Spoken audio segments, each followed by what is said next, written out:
The BBC presents Jet Morgan in Journey into Space.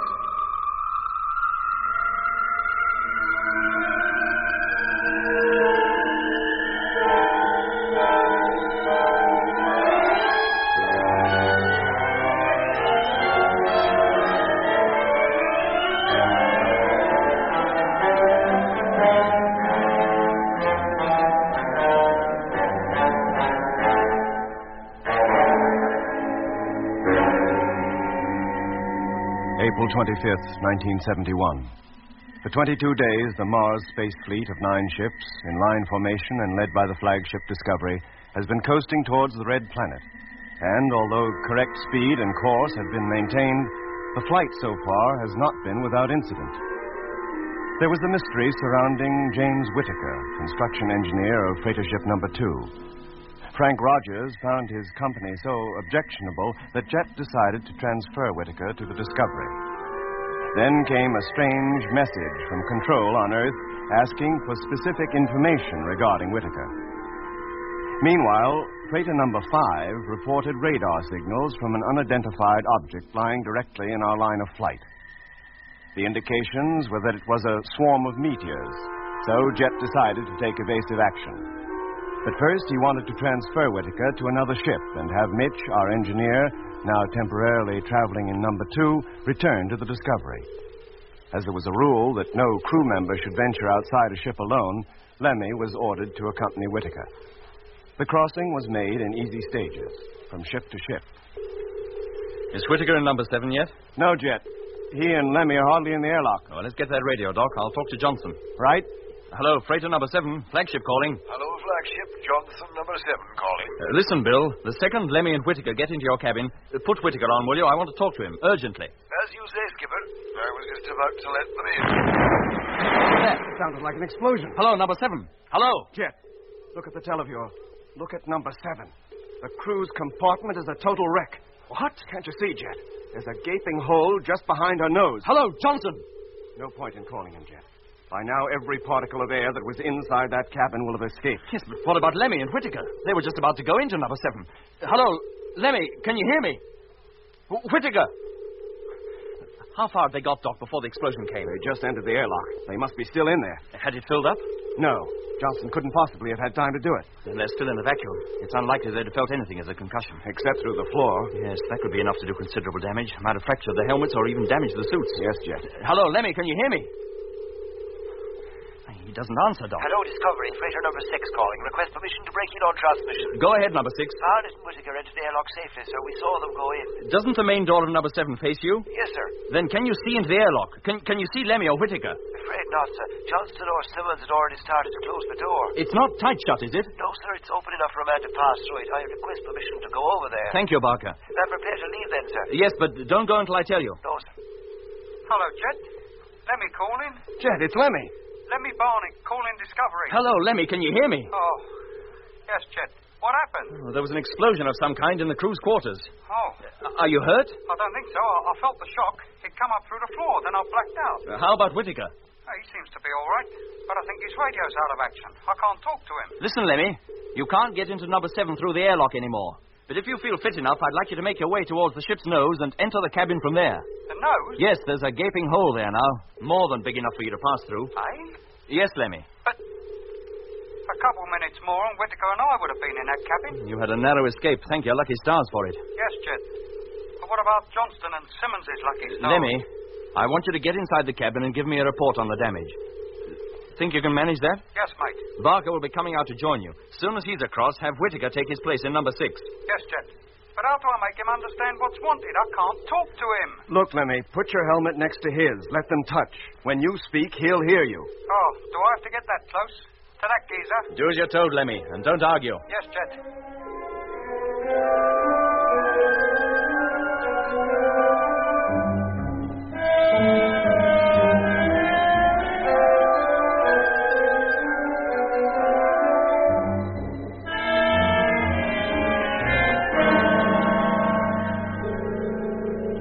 Discovery, Barker calling. Have reached number 7 and now hitching safety line. Have you in full view?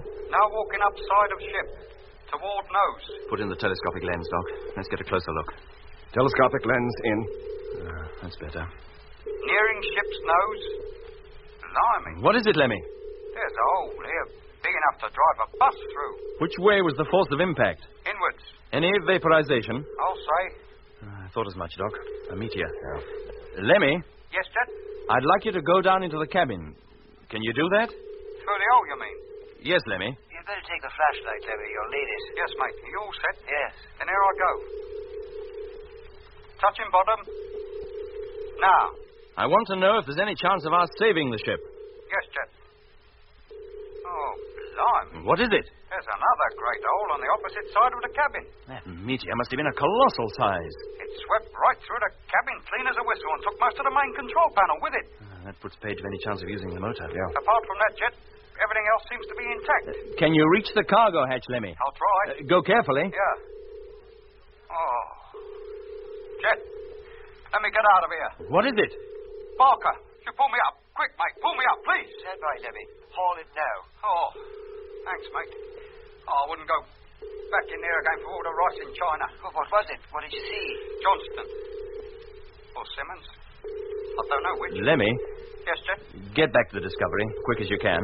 I'll never do it quicker. And bring Barker with you, as far as number 2. Don't I go back to my old ship, Captain? No, you'll relieve Chief Engineer Mitchell in number 2. Lemmy will leave you there and escort Mitch back here. Whittaker will stay in number 6. Yes, sir. Is that clear, Lemmy? Yes, Jet. Then pull yourself together and come on.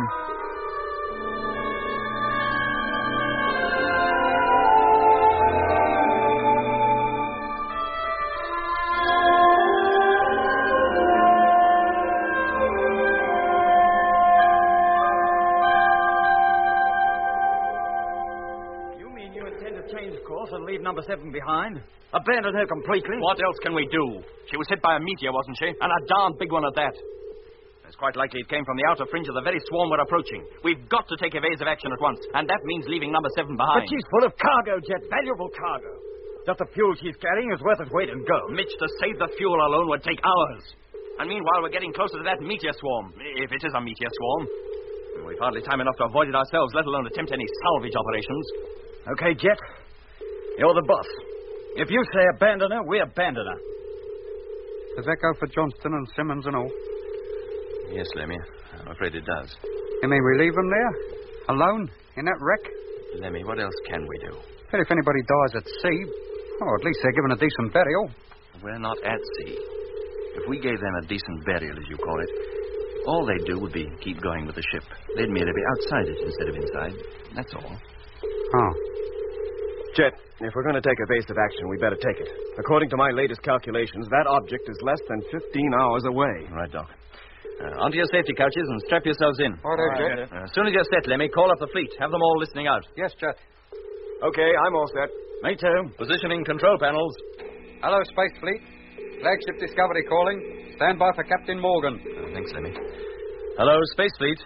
We're going to change course. When I give the word, all ships will tilt their noses 25 degrees upwards from line of flight. When we turn on the motors, the ships will take the new course and be carried high above the meteor swarm. In that way, we may avoid it. Stand by. Okay, Doc. Switch in the main gyro. Gyro, contact. Number 1, standing by. Number 2, standing by. Number 3. Number 4. Number 5. Number 6. Number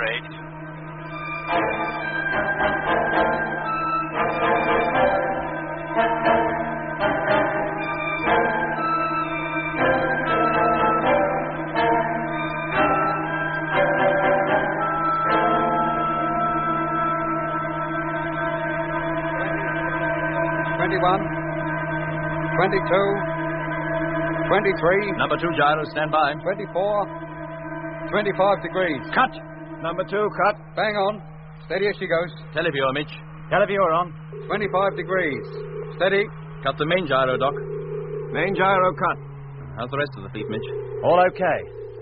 Except number 7. She seems to be the only one that has moved. Nose pointing downwards. It looks that way, but it's actually the rest of us pointing up. Call in the checks, Lemmy. Right. Discovery calling Space Fleet. Stand by now for firing. Check, please. Number 1, okay. Ready for firing. Number 2, check. All right, Mitch. As soon as they've checked in, Number take 3. over, will you? Sure, Jet. Number 4. 5, 6. Number 8. Check's okay. Fleet ready for firing. Hello, Space Fleet. Flagship calling. Firing will be controlled from here. All motors will fire simultaneously. If there's any reason why firing should not take place in 70 seconds, speak up now. Then I assume it's okay. Stand by. Firing in 1 minute. Doc, what'll happen to number 7 when we leave her? She'll just go coasting on, Lemmy. Just as we'd do if we weren't changing course. On to Mars? Yeah. But being out of action and with no crew to control her, she won't be slowing down as we will. 45 seconds. Will she just go shooting past then? Oh, no. No, she's not traveling fast enough for that. She's bound to be affected by Mars' gravitational pull. Oh. She'll almost certainly go into an orbit round her until finally she crashes on the Martian surface. We might see her again then. Possibly. It all depends on how passing through that swarm affects her. Oh, yes. I forgot about that. She'll still be heading straight forward, won't she? With Johnston and Simmons inside her. Yes, Lemmy. Iskadalva, Iskadashamirabo. What was that, Lemmy? Nothing, Jet. 10 seconds. Firing imminent. 5, 4, 3, 2, 1. Contact!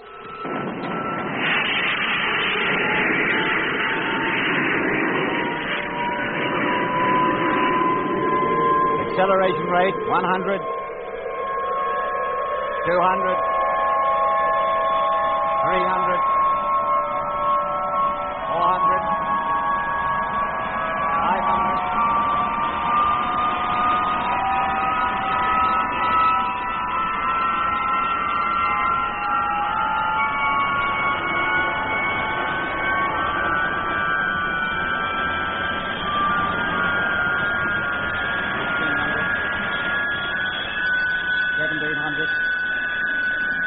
$1,800, 1,900, 2,000. Cut the motor. Televiewer, Lemmy. Televiewer on. They're all there, Jet. Number 5 lagging behind a bit, but the rest still in formation. Right. Get the radar, Doc. That object should be beginning to drop below us. Right. Lemmy, call up the fleet. See if all crews are okay. And then have them get to work with their radar, too. Yes, mate. And when you finish, give me control. I'll give them a full report on number 7 and tell them we've changed course.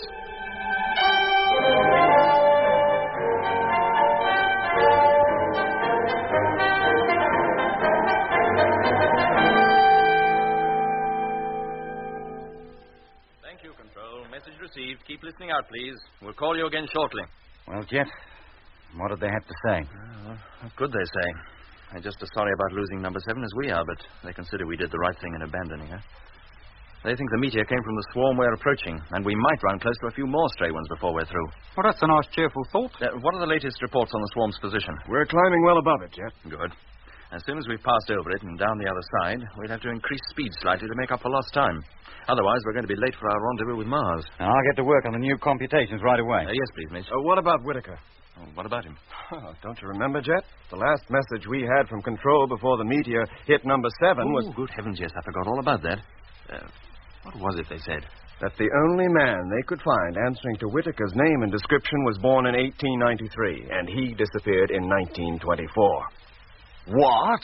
That was the message we received, Mitch. Did you ever hear anything so preposterous? The director of personnel records wanted to talk to Whitaker. Yes, he did, didn't he? Well, I can hook the main transmitter to the intercom system, Jet. No, Lemmy, I want to talk to Earth about this whole business first. But if Control want to talk to him direct, why not let him? Because, Lemmy, the whole fleet knows of the uncanny effect Whitaker had on you and Rogers. If there's anything else about him that's unexplainable, I don't want any of the crews listening in on it. Particularly the pilot of number 6. He may have to spend the rest of the voyage with him. Oh. Yeah. Hello, Control. Flagship Discovery calling. Come in, please. Are you sure you heard it right, Jet? How could they seriously say Whitaker was born in 1893? They didn't. All they said was the only man they could trace who answered to Whitaker's description was born in 1893. Hello, Discovery. Control calling. Hearing you loud and clear. Got him, Jet. Thanks, Lemmy. Coming. This doesn't make sense to me, Doc. Me neither, Mitch. When does Whitaker say he was born? 1940. If you ask me, that's just about right. That'd make him 31, and that's about the age he looked. Yeah, but don't you see, Mitch, the strange thing about it is that 31 is just the age at which the other Whittaker disappeared, in 1924. Yes, but didn't they check up on him before he joined the crew during his training period or anything? Well, they must have done. Well, if they were going to find anything as fantastic as this, wouldn't they have found it by now? I would have thought so. You know, record section must be crazy as coots. The whole bang lot of them. Well, I agree with you, Mitch, but for one thing. And what's that? Whittaker's odd behavior. You took his place in number 2, Mitch, so you can't know what I'm talking about. But all the while Whittaker was in this ship, I had a strange feeling of foreboding. Jet, too. Well, I reckon you're all jumping to hasty conclusions. Do you? And what about the inquiries from Control? Mere routine. Well, that's what started you off. If they'd asked for information about other members of the fleet, you would have imagined the same things about them, too. Maybe, Mitch. And I hope you're right. Anyway, we'll see what Jet's talk with Control produces.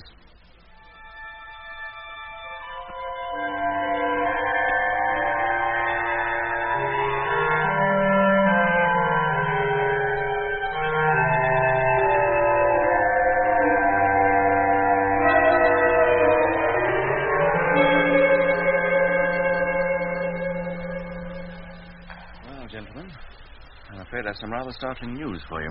About Whittaker? Yes. What is it, Jet? Well, you remember the journalists who came up to the moon to watch the takeoff? Uh-huh. Well, it seems when they returned to Earth, one of them hit on the idea of a personal angle for a series of articles for one of the national papers. Oh? For what? Well, he thought he'd visit the relatives, wives, mothers, so on, and collect first-hand material on what it's like to be the wife of a spaceman. You know the sort of thing. He'd have a job with me. I'm a bachelor. He'd thought of all that, too. Any of the men who didn't have wives had their parents supply the story. How their sons had always been crazy on space travel since they were kids, always dreamed of going to Mars. Well, he ran 4 separate articles on us, giving our whole life histories. And apparently he left nothing out. Go on. When I get back, I'll sue him for defamation of character. Oh, come to the point, Jet. Where does Whittaker fit into all this? That is the point. He doesn't seem to fit in at all. How do you mean? Well, very little information about anybody appears to escape this journalist. Until he started on Whittaker, and there he came unstuck. Well, how? Well, the first odd thing he struck was that although Whittaker was supposed to hold degrees in astronautical engineering, he'd never been on the roll of the Astronautical College. But he must have been. Wait a minute, Doc. He might have faked his diplomas. Oh, quite easily, but that wouldn't have given him the knowledge he's got. He's a first-class engineer, one of the best we have. Then where did he learn? It beats me. And that's not all the story. This journalist, drawing a blank at the Astro College, decided to seek out his relatives. And? Well, in due course, he found his way to his home in Kensington and asked to see his parents, but he hadn't any. Well, that's possible. Orphans ain't uncommon. No, Lemmy, they're not. But even the parents of orphans don't die before their children are born. Oh, no, I grant you. What was that? The parents of James E. Whittaker died before the Second World War. Oh, but that's impossible. Whittaker wasn't born until 1940. Mitch, let Jet finish. Oh, go on, but if this is a joke, it's a pretty poor one. A joke, he says. I can't keep from laughing here. But living at the same address as Whittaker had given was a family of the same name, headed by a man of 48 who declared his father's name was James. Born in 1893? Yes, Doc. And this James Whittaker left his home one morning in 1924 and was never seen again. All efforts by the police to find him were a complete failure. Well, it could be a coincidence. Could have been Mitch, quite easily. Only Edward Whittaker produced a photograph of his father. Control says it bears a striking resemblance to the one records have of the Whittaker flying with us. What did the Whittaker who disappeared do for a living, Jet? Oh, chief cashier in a large London store. Ah, now, Jet, when this geezer disappeared, did any of the takings disappear and all? Not that I'm aware of, Lemmy. Oh, well, that knocks that little theory on the head, doesn't it? Of course, as soon as he realized there was something odd about all this, the journalist took the whole matter up with Control, who then took it up with the police. Police records show that the James E. Whittaker who disappeared was identical in every way, physically, with the Whittaker now in number 6, even to the color of his eyes. Green. How do you know? If he'd looked at you the way he looked at me sometimes when he was in this ship, you'd know they were green. I'll swear they used to flash in the dark and all, like a cat. Well, it all sounds very mysterious, but I'm sure there's some rational explanation. Why don't you tackle Whittaker about it yourself? I intend to, but not while he's in number 6. Well, how else can you talk to him? Well, when we're safely past this swarm, I'll have him come over here where I can be sure our conversation won't be overheard by the rest of the fleet. Maybe you're right. Until we can get to the bottom of this business, the fewer people know about it, the better. Well, let's forget for now and get back to work.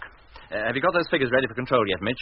Yes, Jet, they're on the table. Lemmy, get in the latest radar reports. Yes, mate. And, Doc, Uh-huh. how about some food? It seems hours since we've eaten. It is ours. I'll get it. Thanks, Doc.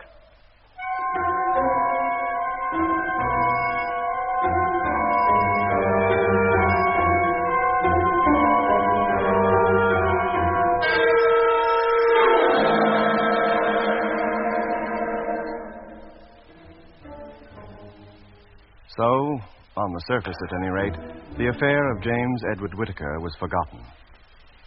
Jet and Mitch were fully occupied for the next few hours, checking our position and rate of climb and calculating the amount of fuel we'd used in maneuvering over the supposed meteor swarm. It was quite considerable, and what with the loss of the supplies carried in number 7, more than we could afford. For my part, although I did my best to concentrate on my work, my mind kept returning to Whittaker.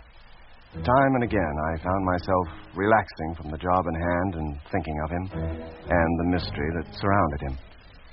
On one or two occasions, I even thought I heard his flat, dull voice, and once even looked up, expecting him to be standing at my elbow. No matter how hard I tried, I could not get him out of my thoughts. And so it was for 4 or 5 hours more until a call from freighter number 5 brought normal routine to a standstill and all of us running to where Lemmy was working at the radio. Hello, number 5, Morgan here. What's so urgent? Have you checked your radar lately? No, there's no need. 4 ships are already keeping track of the swarm. Then you better check it quick. Those meteors we're supposed to be climbing over have moved. They're directly in our path again. What? But that's impossible. No, Skipper. I've already checked with number 4. His report's the same. All right, number 5, I'll check here. Call you later. Sure, Skipper. Mitch, Doc, did you hear that? I heard it all right. Put on the radar, Doc. Let's take a look for ourselves. Radar on? No object that size could change its position so quickly. It's ridiculous. Maybe, Jet. But there is something in front of us just the same. And the signals are much stronger now. Whatever it is, we're closer to it. But we should be thousands of miles above it by now. Well, we're not. It's less than 10 hours away and directly in front of us. Are you sure you figured out the right course, Mitch? Well, of course I did. Last navigational check showed we were coasting exactly along the line we intended. Well, maybe it's an entirely new object now. Perhaps this is a second swarm, one we just didn't know about. Look, Jet, we swept the area before we changed course. There was no reaction then. That's true. But how do you account for it? Doc, sweep the area below, where the swarm should be. Right.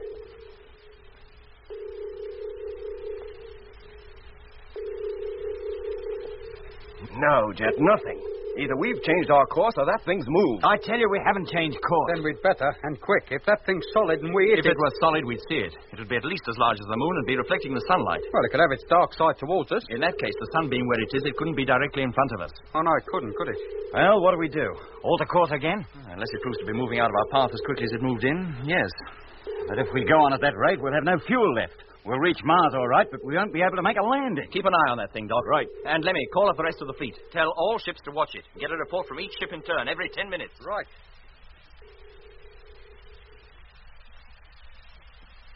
Still directly in our line of flight, Jet. Couldn't be more so.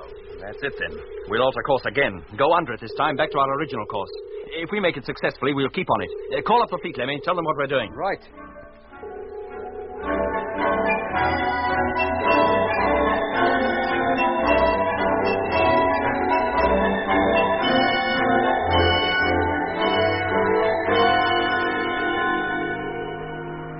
That.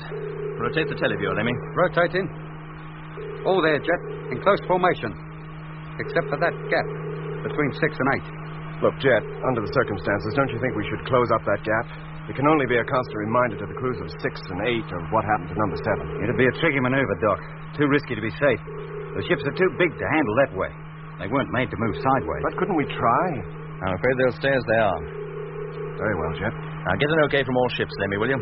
Have them open up radar watches immediately. Yes, mate. And, Doc, open up our radar as soon as you're out of your bunk and get to work yourself. Sure. Well, if we haven't cleared it this time, I'm a Martian. Then maybe it's you that's causing all the trouble. What do you mean by that, Lemmy? Now, come on, you two. Come on. Get down out of that bunk, Lemmy, and stop arguing. We've got work to do.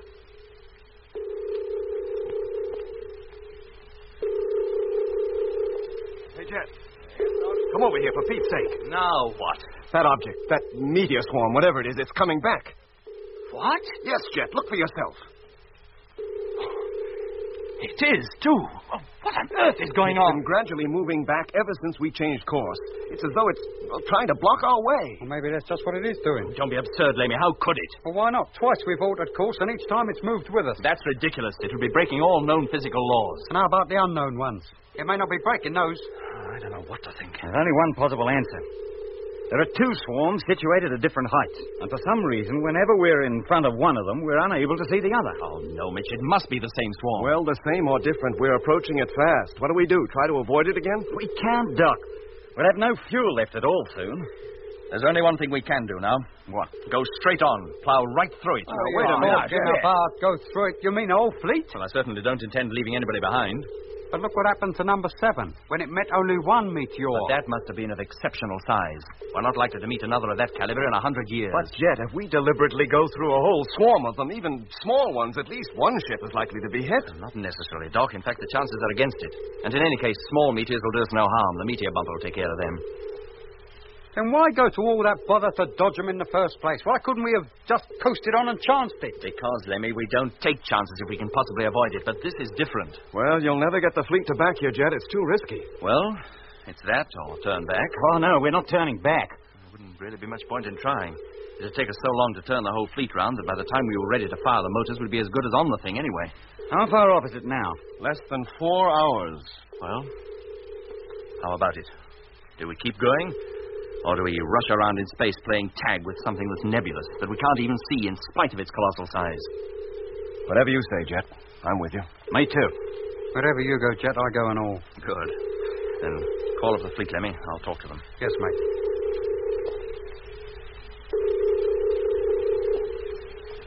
Well, neither I nor Grim sure like it, Skipper, but if you think it's best, well, we're with you. Good for you, number 5.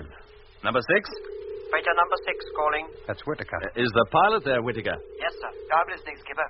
Well, how do you feel about it? Not too happy. I'd prefer to try further evasive action. Isn't that possible? I've just told you we can't spare the fuel. The only course left open to us is to keep on. There can be no turning back. Whatever action you suggest, Captain Morgan, I'm sure it will be right. I wish I could think so too, Whittaker, but thanks all the same. Orders must be obeyed without question at all times. Well, I don't think this is the time to discuss discipline. Now, Peterson, you going to be happy about this? I wouldn't call it happy, Chip, but I'm with you. Whatever you say goes, so far as I'm concerned. Good. Number 8, how about you? Well, as I'm the last to be consulted and everybody else has been already agreed to plow on, well, all I can say is, okay. I don't like it, Jet. I think the risk is greater than you care to admit. Well, that's settled. Now, listen carefully, all of you. As a safeguard, suits will be worn from now until further notice. In the unlikely event of your ship being holed, you'll be safe until you can be transferred to another ship. If the Discovery is hit and put out of action, command will be taken by number 1. Now, that's all for now, but keep listening out. Keep your radios on at all times. How far are we off now, Doc? Less than an hour. No solid object visible on the televiewer? No, Jet. Well, gentlemen, we'd better put on our suits. If it is a meteor swarm, anything might happen once we enter it. But it's a risk I'm convinced we have to take. If a large meteor hits us, we'll never know a thing about it. Now, stay at your post from now until further orders, and good luck. A nice, cheerful prospect, isn't it?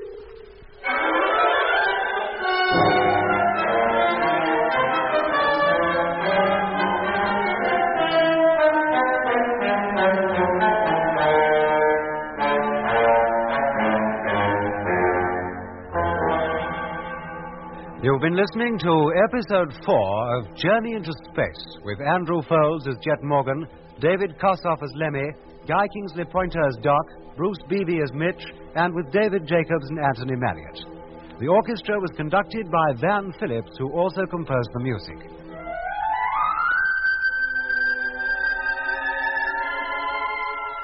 Journey into Space is written by Charles Chilton and produced by him in the London studios of the BBC.